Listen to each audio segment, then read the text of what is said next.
Ladies and gentlemen, they always say be careful about the quiet ones. Please welcome the film's producer, Simon Oakes, and its stars, Jared Harris and Sam Claflin.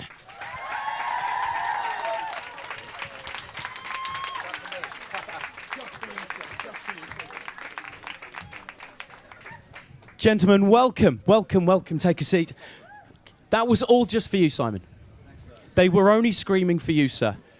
Welcome to the Apple Store, gentlemen. First of all, we just saw the trailer, and it is bloomin' scary. Let's be fair, it's a bloomin' scary. It says at the beginning of the trailer it's inspired by actual events.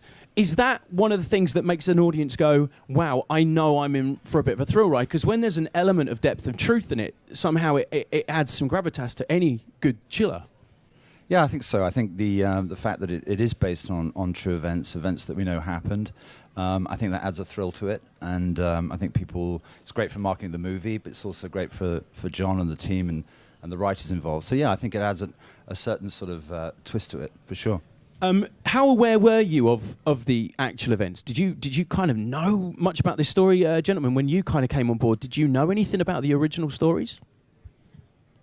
There's a book called Finding Philip that I read that Aaron based the screenplay on.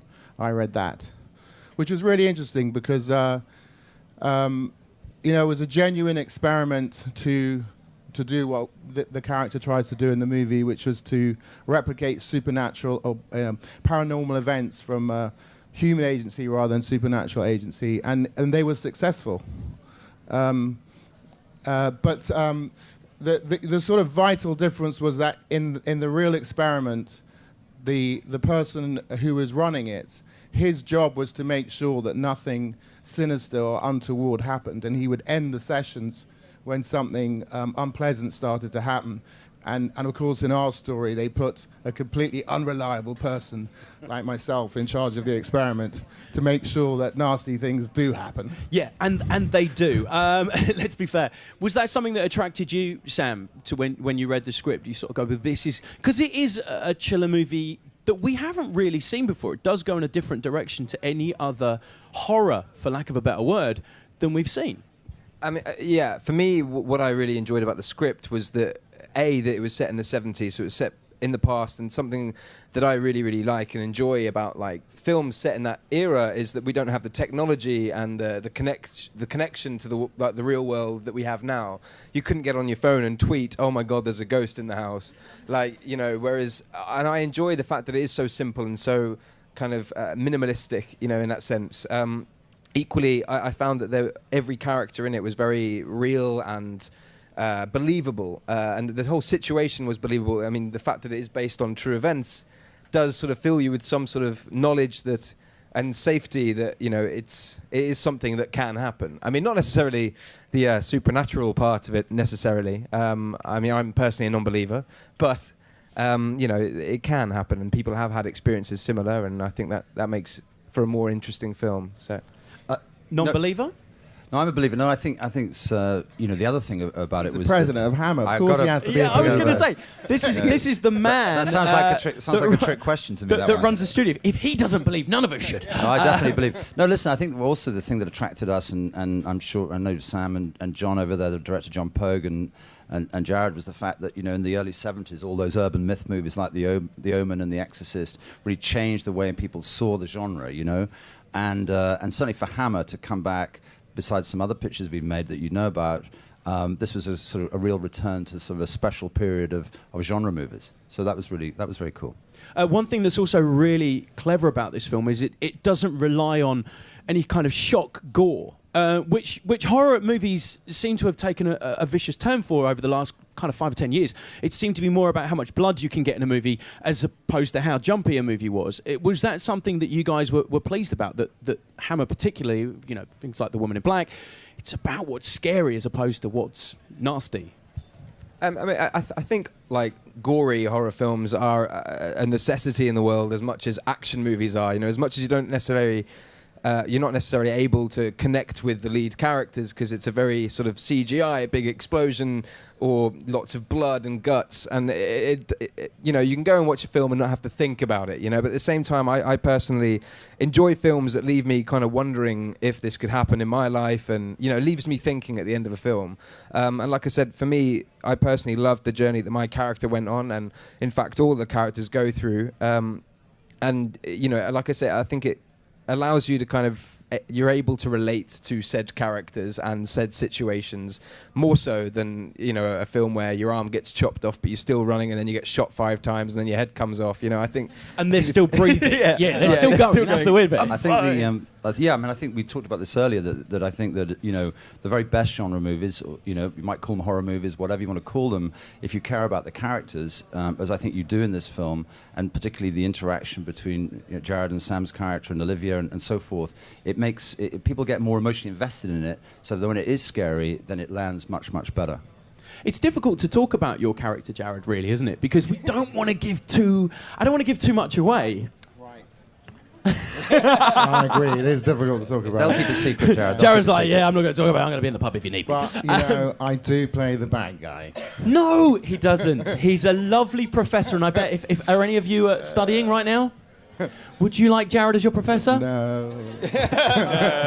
You're right, Jared. They're not. They're actually physically scared of you. Yeah. Jared's wife's And over there, and should be. even she's going, he's taught me nothing.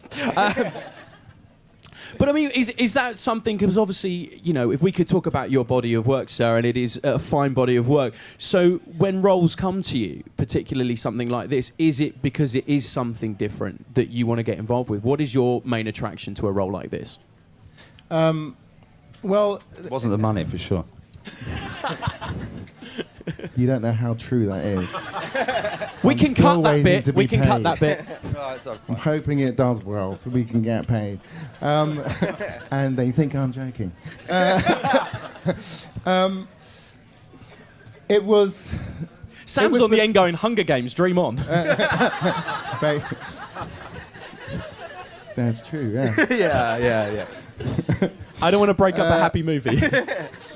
It was that you got to feel a whole load of different things about this character, and that he was at one stage he's the authority and the expert, and then that becomes challenged, and you think that he's a phony, and then actually that his premise is proven true, but then the whole thing starts to go out of control, and you know you got to show a lot of different colors. Often when you know, bad guys in movies, if they're just straightforward bad guys, they're not great parts. But if you get to humanize the character, they're really, really good parts. And they generally are the ones that everybody wants to play, because you get to play with the audience's feelings about your character and take them through a lot of different colors, if you like. So they're really, really good fun to do. And you get to do stuff that you can't do in normal life. It's fantastic. Like keep a woman trapped in it. Doesn't matter. It was Let's not go there. It was I for wish I science, could. and she was willing. Sam, can I just point out, Sam's going, I wish I could. There's about 1,000 women in this building that were going, I'll be locked in your room. It's not that kind of movie. It is that kind of movie, but you get the idea.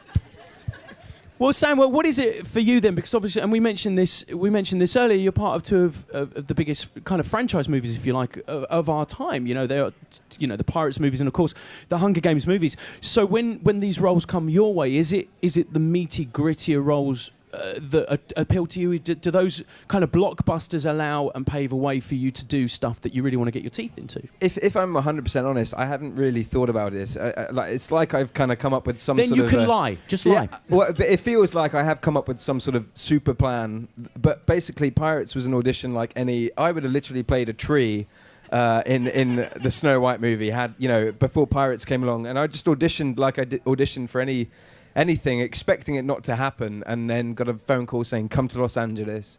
So it kind of just paved the way for another franchise movie, which was Snow White and the Huntsman, and then another one, Hunger Games. It just, it's just happened. I've not like specifically gone out to find it. But what's great is that, especially with this movie, it's the first sort of intimate movie I'd done, with a small cast and an intimate crew, and, a great production company following behind. And to challenge myself in new ways and do something completely different, is my intention at the moment.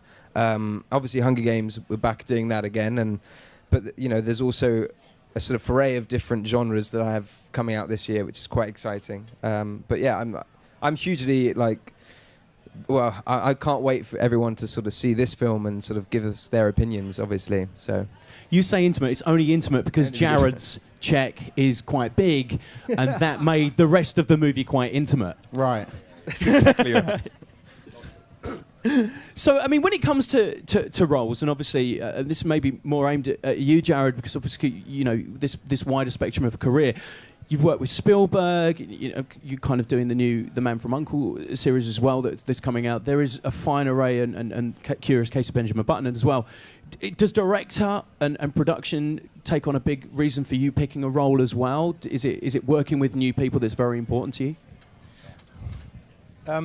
Yeah, you want to work. I mean, there's a bunch of different reasons why to say yes to something, but one of the main reasons is that you want to work with really good people. You want to work with good directors because they are the ones who you're going to hand over your work to, and then they'll rewrite the script for the last time in the editing room. You want to feel you want to be with good actors and in good company, always in good company. So, and again, on this one, our director's standing back there, John Pogue. He was incredibly collaborative and he welcomed all of our ideas. He in that brilliant way that people know how to handle people who are asking for lots of stuff. He would never say no. He would just shove stuff to the side and move on, or take stuff on board and work it into the story or the ideas for scenes and stuff like that. So you want a collaboration like that. So you basically you want to work with good people. I mean, it's very interesting that because John Pogue, obviously the director we just mentioned, also a rather fine screenwriter. Some of the stuff that he's written is incredible. If you look through, he's over there, so it's really awkward saying such nice things about him. But he has, his CV is incredible when it comes to screenwriting. So how much, when you say collaboration, how much input are you guys allowed into your characters? Is he going, hang on a minute, have you seen my work? I'm a great screenwriter. Don't touch that. It's perfect the way it is. He doesn't talk like that, by the way, so just bear that in mind. The truth? Tell the truth.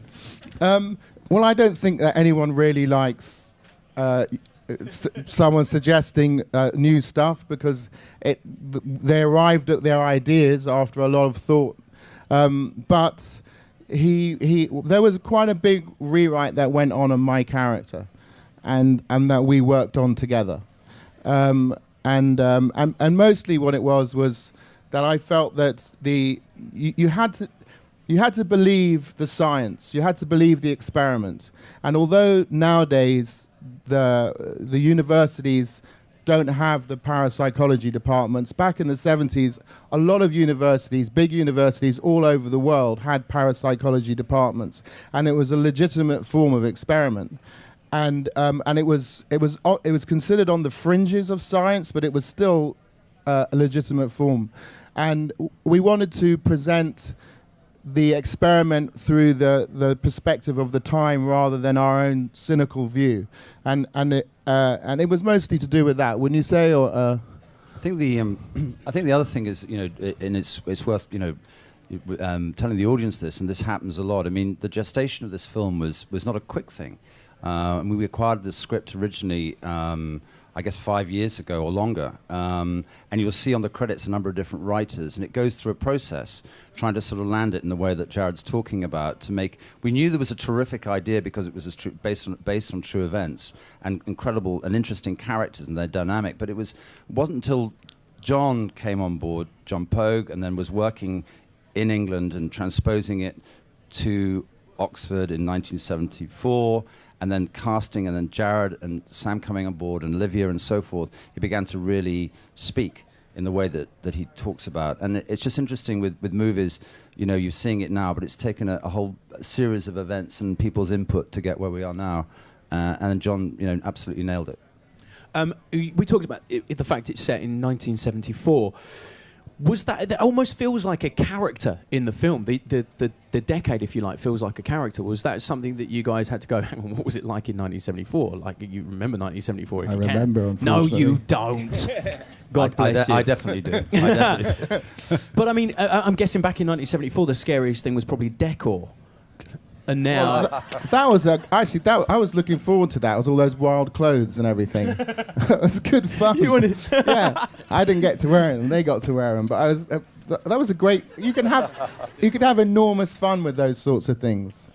I mean, and especially in a film like this where it gets very serious and very heavy, that when you can find lighter notes to put in, which can be in terms of what people are wearing or the music that they're listening to, that we laugh at or we find it amusing, the fashion of 20, 30 years ago, and those are all great little notes to have in something like this. Please say they were always your first choice, but let's talk a little bit about the casting and how you found them and how you discovered and how you know these were the guys that were right for The Quiet Ones. Ooh, On the spot now, Steady, mate. Tiger. Steady, Tiger. Well, okay, there's going to be a lot of Well, actually, no, this is true. I mean, he knows this. He knows this. I'm in a room with my colleague over there, Ben Holden, who produced the movie with us, and shout out for Ben. And we talked about we sort of. Copeland was going to be the focal point, the building block for the casting, and I've known Jared for a long time, and great friend of his and his families and brother Damien and so forth. And we discussed it and said, look, Jared would be terrific for this. There wasn't an open casting on it, and that's the truth. We went straight to Jared, who we thought would just give the whole thing focus and ballast and so forth. He read it and then began a relationship and discussions with John over there.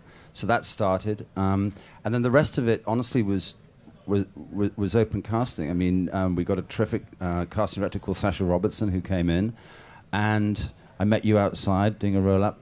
Oh, you're rolling. I'm going to do this. I'm going to take the piss now. You're rolling. Probably not allowed to do that anymore, are you? No. Having a rolling outside my office. Clean living, Sam. Yeah.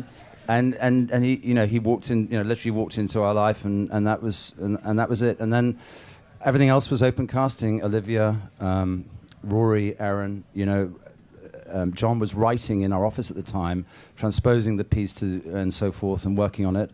So it was the normal process, and a very, very, very happy one. And what was about for you? What was that audition like for you? Walking in, going, "Hang on, I'm going to be part of a horror movie," because it is something slightly different to what you've done before. It's strange. Do you know what? It's so strange when you audition. In a sense, you don't, because I only had like a few days with the script and before my audition, so I sort of read the script as quickly as I could, and then you try and prepare a character on the knowledge you have, but you're usually in the process of doing something else, and so it's quite limited timing wise. But I think progressively, like as I was lucky enough to have that offer out, I could then start trying to build a character, and again having conversations with John, and as you sort of hear other characters, and I actually had an opportunity to read with Olivia for the character of Harper, so the moment you kind of find the chemistry in the room there and then, you literally meet them 5 seconds before you act together, and then you kind of part ways until you start filming. But it was great for me to be a part of that process, to have been through auditions with a few of the other girls, and Olivia was number one choice.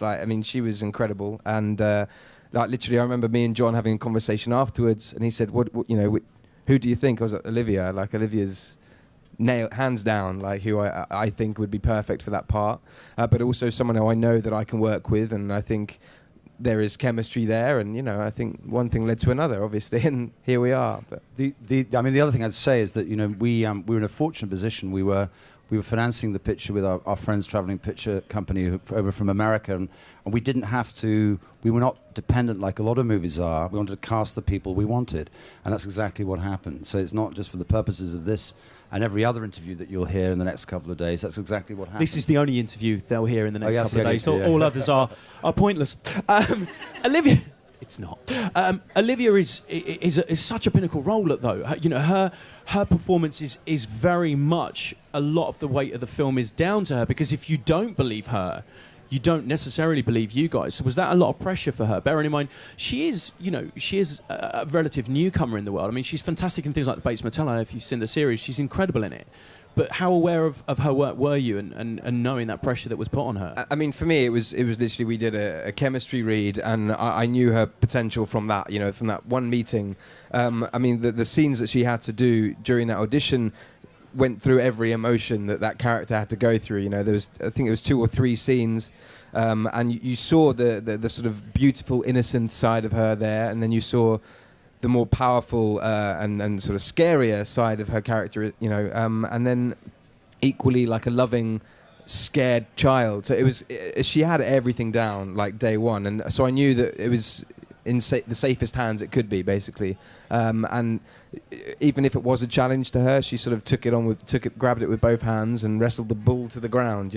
She really handled it very well, I Which think. is ironically what your character would like to have done to her, from what I gather from the movie. There is a moment in the movie which it looks quite awkward for you. Do you know the moment I mean? Do you want to tell them maybe the awkward moment for you? Because I'm guessing it was more awkward to film it than it was for us to watch it. I'd say you should just watch the film. I'm definitely not a man who likes to kiss and tell. But no, I know exactly which moment you mean, and I have to admit, yes, it was slightly awkward to be a part of that. But also because from a certain point of that scene, I'm not on camera. I literally stood behind the screen because I didn't want to put her off. But it was fine. It was good fun. Yeah. The old behind the screen thing. And Jared, with a peephole. And Jared, there's a couple of moments for you, you saucy little thing. Yes. Lucky little thing, I'd say. Well, I would say lucky as well, but I didn't. My wife is going to see this at some point. And I'd like to go home. Your wife, it's too late. Your wife knows gone. everything. She's already left. She's already back left. there. She heard that. She heard that. If there's a divorce lawyer in the room, we'd be grateful. Unneeded. Thank you. But again, is that easy to do those parts of a performance? Because there are some, there must be very difficult as an actor that does such deep, meaningful characters. But then there are moments you've got to do things for the sake of the role, and it's awkward. I don't know Where's where this you're guy- going where's with this guy this. You going know Yes, where I'm going. There's a tree, there's you, and yes. there's a lady. Right. There wasn't a menage a trois by No, any means. the tree had With the tree. It's the tree from Lord of Right. the Rings. It comes out. Doesn't matter. Can we You're change the blushing subject? at your own suggestion. I know. It's just because I dreamt about the tree just for a second there. You wished you were the tree. Just who doesn't love a good leaf? Normally they're pretty awkward to do those scenes, but you just hope that the director will say cut early enough, which he would toy with us in the way that all good directors do. Some level, wouldn't you say that all directors are sort of sadists in some part of them? Wouldn't you agree with that? He's not admitting. He's it. backed away. I mean, he wrote this script, Yeah, so he it's wrote his it in. dreams brought to life, basically. And I think there's probably a director's cut where the tree has a whole bigger part. That came out wrong. I had the pleasure once of talking to Christopher Lee, and he said to me that sometimes what's the scariest through the lens is actually the funniest other side. Yes. He said, it's almost absolutely. hilarious Yes. to be part of, but when you see it through the lens, it's a very different feeling. What was that moment for each of you? I think I could say without question it was the scene where did we mind about giving stuff away or not? I won't Lady say. there just went, yes, Jared. Well, there's a scene later on, late in the movie, where we all had to act like complete and utter maniacs, and it did make the cut. I've seen it, mate. It was just fantastic fun because in those moments you can overact your heart out. There is no such thing as too much or too big. They're really, really, really good fun to do. Wouldn't you say? I think I know. Yeah, it got tough. The toughest thing that I found, but also the funniest thing that I found personally, was when we were, in the midst of the experiment. And again, I won't give too much away. But we needed some sound effects. Oh, that was fantastic. We, obviously, on a horror film, you have to imagine that we don't have the music played for it. It's not like a keyboardist by the side of the and we also didn't have the real sound effects of like something that may or may not have been in the room. However, we did have a very, very an amazing sort of vocalist in our director who decided that he was going to voice some of the sound effects. And bless him, he started losing his voice on said day. So you'd hear this screech, scrape. So I think the fact that we were all trying our hardest, not to laugh at each other's scared faces for a good 5 hours, but like to try not to giggle and to act scared to a man who, bless him, tried his hardest to get us scared into that position. It was very funny. It was very, very funny. You do feel really ridiculous. And you have to embrace that part of it, and the fact that you're making a complete and utter arse out of yourself, and the only sort of safety you has is that you look across the room and you see the other person feels exactly the same way. Was there any point? We spoke to many actors that get deep into the role, and they do that thing where they go, "Well, we won't hang out together off set, and I'm the teacher, you're the pupil." Was that the same? Did you treat each other that I was way? A complete and utter asshole the whole time. I hate him now. We were it was very low budget, so we created like bunk beds and we had them in little bunks together in one room. So Sam was there and Jared, and then we just... There was a fight to who got the top bunk. Who got the top bunk.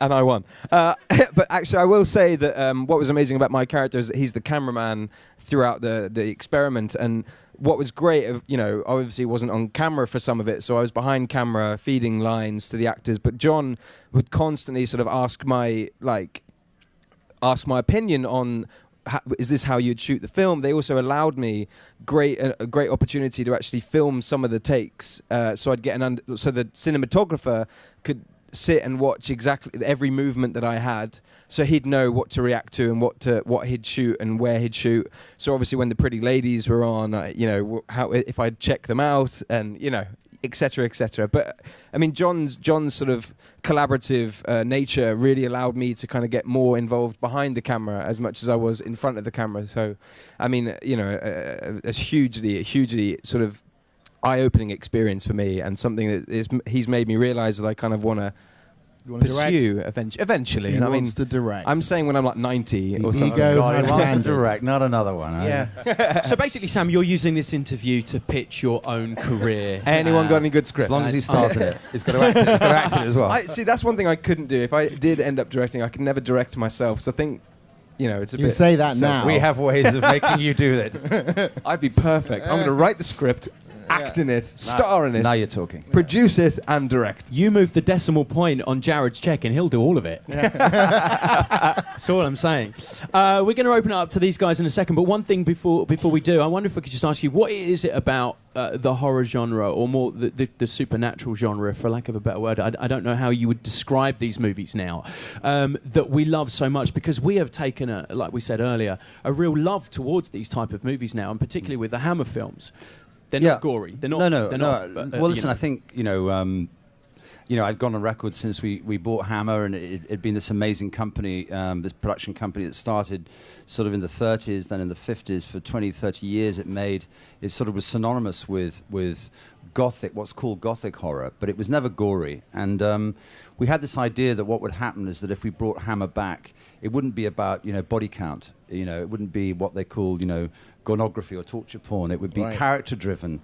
It would be story-driven. It would be screenplays that would attract great actors, great directors that we had on this film and others. So that's really what it is. And I said to you earlier, I think that if the stories are compelling and if the characters are compelling and people care about these people that Sam and Jared and others are playing, then I think that we've got a great chance of success. I was going to say, one of the beautiful things about this film is we do feel like Sam is almost, you're the voice of the audience. We're going on the journey with you, and we feel for you, alongside the professor when you're being you. I don't want to give anything away. Just crack him over the head with that chair stool. Just quickly, we're going to open it up to you guys. I'm sure you have 1,000 questions, but just very quickly, favourite horror movie or favourite scary movie of all time?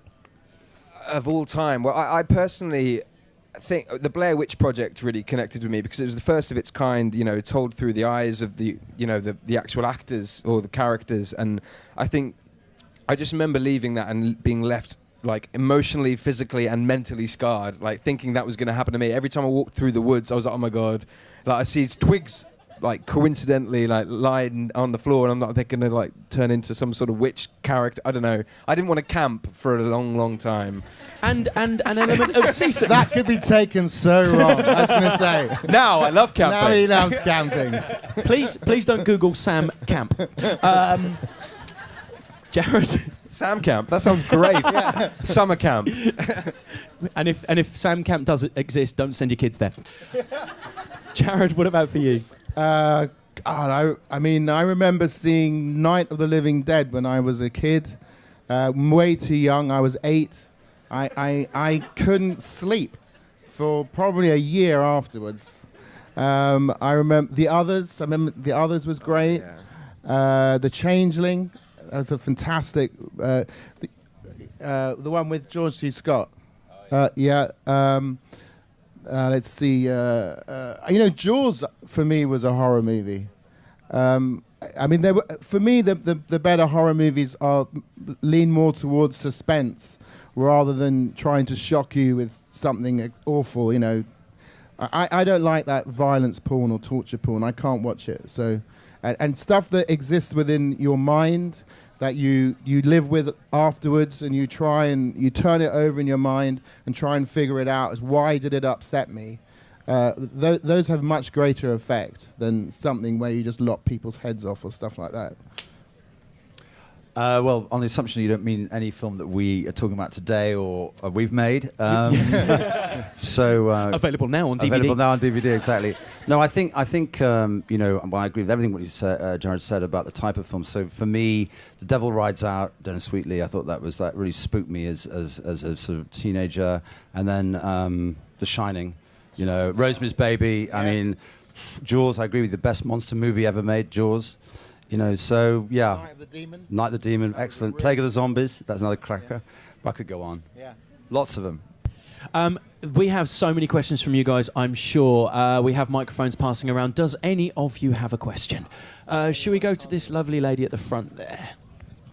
Okay, as a sort of psych major, not to be like pretentious or anything, but I was wondering, for the whole panel, did you study any of the sort of real-life cases, like Zimbardo's prison experiment or Stanley Milgram's experiment or anything like that?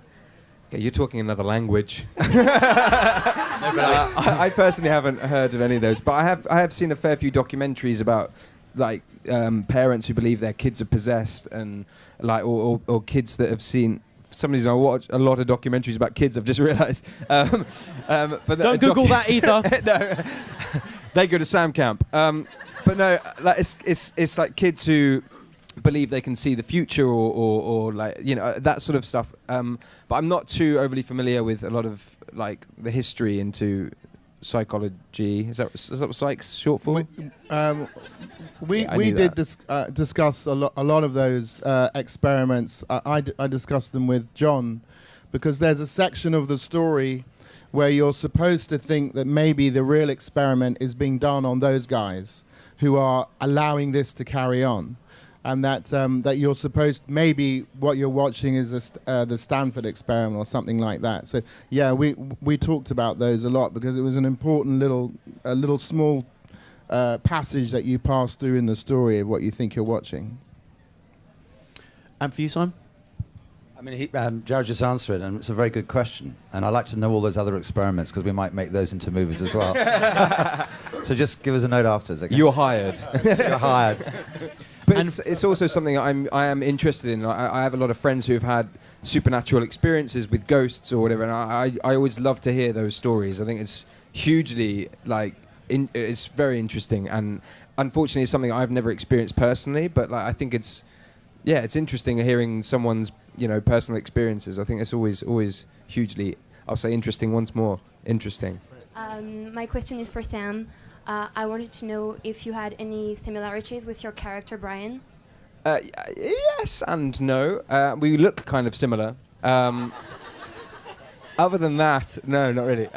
No, but I mean, he is curious. He's also, to begin with, a non-believer, which is something that, again, I would sort of say that I am going through. Like, I'm a non-believer, but, you know, I'm curious about what is out there, what could potentially be. He's also, you know, I'd consider him like quite a reserved guy, and as much as you may not believe it, I believe that I am quite shy and quite quiet. You're right, we don't. I'm one of the quiet ones. And yeah, it's. I think curiosity is his, you know, default. And He also wants to be a director. yes, which you know, there's that. He taught me a lot. But yeah, I think he's easily influenced as well, and I think that's something that I'm a sheep, I would say. I very rarely can make my own decisions. I have to.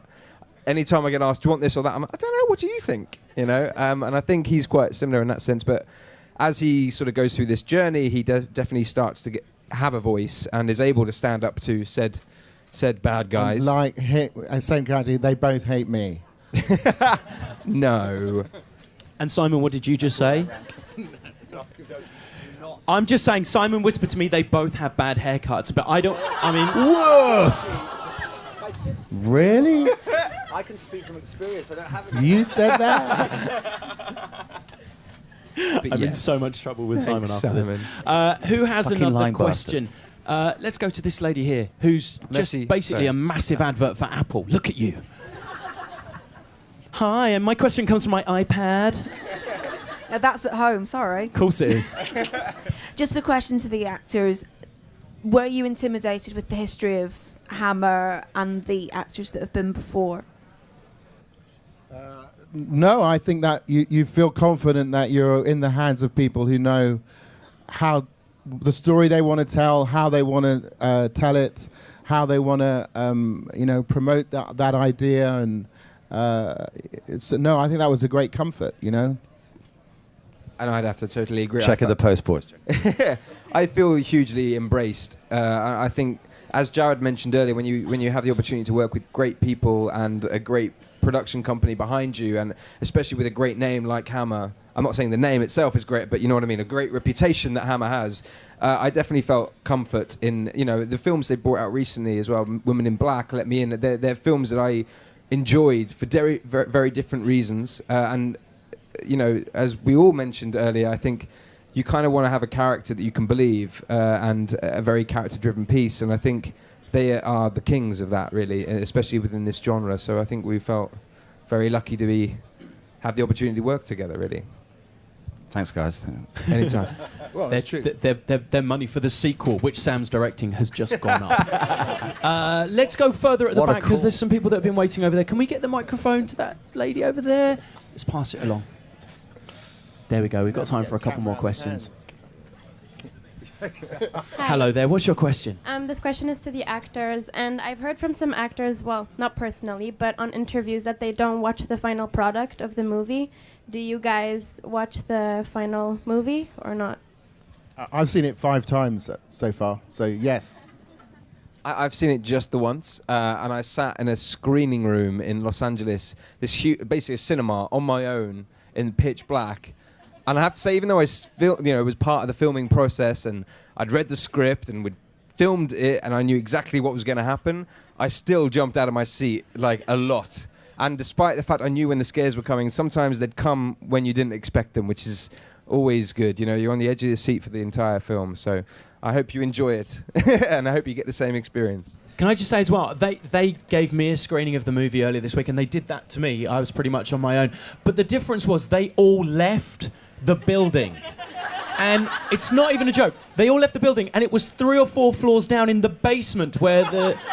And I came out going, I don't know where anyone is. I have never been so embarrassed to be nervous and to be clinging on to a cleaner. We're dating, and it doesn't matter, but it's sort of... You, her, and the tree.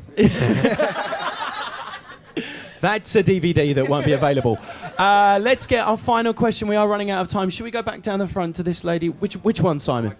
I couldn't possibly... Pick one, Simon. Let them both go. Let them both go. Just, yeah, both. You lot are so nice. Both of you, yeah.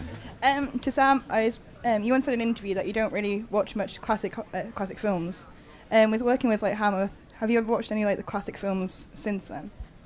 I can't lie. Brilliant. Let's move on to the next Now question. you regret saying let them both I'll go. be honest, no, it's something that I'm trying to catch Busted, up on. busted. But no, I mean, it's one of those things that I knew of Hammer Horror before, and I probably have seen them. I just don't know exactly what films you guys have produced.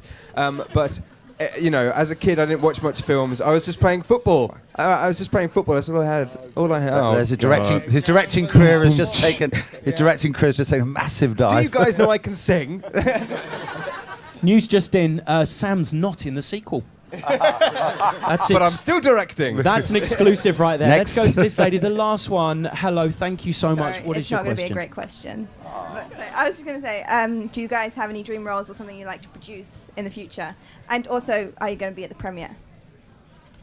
I hope so. It's their For the movie. Yeah, I know. I just want to check that you guys. So if No, they're I'm not at the not. premiere, it's going to be really I'm not. awkward. No, I'm I going wouldn't home bother tonight. if I were you. I'm not going to bother. So, yeah, we're all going to be there, Okay. as is John and my colleagues Ben over there, and the Travelling Picture Company, and Mark and all our team. Everyone's going to be there. It's going to be a great night. And I couldn't possibly tell you what's going to happen next. It's a secret, but can I? The Abominable Snowman is what we're going to do. The Abominable Snowman. It's tough to answer in the sense that there's so much that I'd like to achieve as an actor, and I think so many people I'd love to work with. And the thing is, I read script by script as opposed to like reading a story or even any character I've played before. I kind of want to do something new and challenge myself in different ways. I never saw myself being here 4 years at a drama school, and therefore, who knows where I'll be in 5 years. But I'd like to kind of keep my options open as opposed to have a goal that I'm blatantly going to fail at some point. I like to have low expectations, and everything that happens is a bonus, really. So, yeah. Yes, we'll definitely be at the premiere. Oh yeah, sorry. Yes, I'll be there. Dream role, Ozzy Osbourne. How about Hercules? I could play maybe the guy who cuts Hercules' hair, but I don't think I could play Hercules. Samson. Not unless with a lot of CGI. I'll be honest with you, we'd probably all go and see both of those movies, wouldn't we? I think we would. Ladies and gentlemen, we have run out of time, but thank you genuinely so much for coming. The premiere is tomorrow night in London's Leicester Square, so please, if you want to come down and say hello, they have confirmed they will be there, so if they're not, you can officially sue. And the movie is genuinely fantastic. You are going to love it. It's out on April the 10th, and I'm sure you've probably already pre-booked your tickets. Ladies and gentlemen, if you will, please help thanking me. Sam Claflin, Jared Harris, and the producer, Mr. Simon Oakes. Thank you very much Thanks for coming, guys. Thanks, guys. Thank you. I think we talked about this earlier, that I think that, the very best genre movies, you might call them horror movies, whatever you want to call them, if you care about the characters, as I think you do in this film, and particularly the interaction between Jared and Sam's character and Olivia and so forth, it makes people get more emotionally invested in it, so that when it is scary, then it lands much, much better. It's difficult to talk about your character, Jared, really, isn't it? Because we don't want to give too much away. I agree. It is difficult to talk about. They'll keep a secret, Jared. Jared's like, yeah, I'm not going to talk about it. I'm going to be in the pub if you need me. But, I do play the bad guy. No, he doesn't. He's a lovely professor, and I bet if are any of you studying right now? Would you like Jared as your professor? No. You're right, Jared. They're not. They're actually physically scared of you. Yeah. Jared's wife's And over you there, and should be. even she's going, he's taught me nothing. But I mean, is that something, because obviously, if we could talk about your body of work, sir, and it is a fine body of work. So when roles come to you, particularly something like this, is it because it is something different that you want to get involved with? What is your main attraction to a role like this? Well, It wasn't the money, for sure. you don't know how true that is. The technology and the connection to the real world that we have now, you couldn't get on your phone and tweet, "Oh my God, there's a ghost in the house." Whereas, and I enjoy the fact that it is so simple and so kind of minimalistic, in that sense. Equally, I found that every character in it was very real and believable, and the whole situation was believable. I mean, the fact that it is based on true events does sort of fill you with some sort of knowledge that and safety, that it is something that can happen. I mean, not necessarily the supernatural part of it necessarily. I mean, I'm personally a non-believer, but it can happen, and people have had experiences similar, and I think that makes for a more interesting film. So, non-believer? No, I'm a believer. No, I think it's, the other thing about it was the president of Hammer. Of course, he has to be. Yeah, I was going to say this is the man. That sounds like a trick. Sounds like a trick question to me. That runs the studio. If he doesn't believe, none of us should. No, I definitely believe. No, listen. I think also the thing that attracted us, and I know Sam and John over there, the director John Pogue and Jared, was the fact that in the early 70s, all those urban myth movies like The Omen and The Exorcist really changed the way people saw the genre. And certainly for Hammer to come back, besides some other pictures we've made that you know about, this was a sort of a real return to sort of a special period of genre movies. So that was very cool. One thing that's also really clever about this film is it doesn't rely on any kind of shock gore, which horror movies seem to have taken a vicious turn for over the last kind of 5 or 10 years. It seemed to be more about how much blood you can get in a movie as opposed to how jumpy a movie was. Was that something that you guys were pleased about, that Hammer particularly, things like The Woman in Black, it's about what's scary as opposed to what's nasty? I mean, I think like gory horror films are a necessity in the world as much as action movies are. As much as you're not necessarily able to connect with the lead characters because it's a very sort of CGI, big explosion, or lots of blood and guts, and you can go and watch a film and not have to think about it, But at the same time, I personally enjoy films that leave me kind of wondering if this could happen in my life, and leaves me thinking at the end of a film. And like I said, for me, I personally loved the journey that my character went on, and in fact, all the characters go through. And like I said, I think it allows you to kind of, you're able to relate to said characters and said situations more so than a film where your arm gets chopped off but you're still running and then you get shot 5 times and then your head comes off. I think, and they're still breathing. They're still going. That's the weird bit. I think that I read that Aaron based the screenplay on. I read that, which was really interesting because it was a genuine experiment to do what the character tries to do in the movie, which was to replicate supernatural or paranormal events from human agency rather than supernatural agency, and they were successful. But the sort of vital difference was that in the real experiment, the person who was running it, his job was to make sure that nothing sinister or untoward happened, and he would end the sessions when something unpleasant started to happen. And of course, in our story, they put a completely unreliable person like myself in charge of the experiment to make sure that nasty things do happen. Yeah, and they do. Let's be fair. Was that something that attracted you, Sam, to when you read the script? You sort of go, well, this is... Because it is a chiller movie that we haven't really seen before. It does go in a different direction to any other horror, for lack of a better word, than we've seen. I mean, for me, what I really enjoyed about the script was that it was set in the 70s, so it was set in the past, and something that I really, really like and enjoy about like films set in that era is that we don't have... Ladies and gentlemen, they always say be careful about the quiet ones. Please welcome the film's producer, Simon Oakes, and its stars, Jared Harris and Sam Claflin.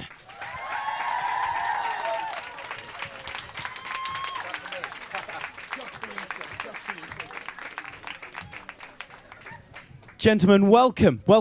Take a seat. That was all just for you, Simon.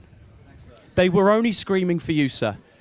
Welcome to the Apple Store, gentlemen. First of all, we just saw the trailer, and it is bloomin' scary. Let's be fair, it's a bloomin' scary. It says at the beginning of the trailer it's inspired by actual events. Is that one of the things that makes an audience go, wow, I know I'm in for a bit of a thrill ride? Because when there's an element of depth and truth in it, somehow it adds some gravitas to any good chiller. Yeah, I think so. I think the fact that it is based on true events that we know happened, I think that adds a thrill to it. And I think it's great for marketing the movie, but it's also great for John and the team and the writers involved. So yeah, I think it adds a certain sort of twist to it, for sure. How aware were you of the actual events? Did you kind of know much about this story, gentlemen, when you kind of came on board? Did you know anything about the original stories? There's a book called Finding Philip,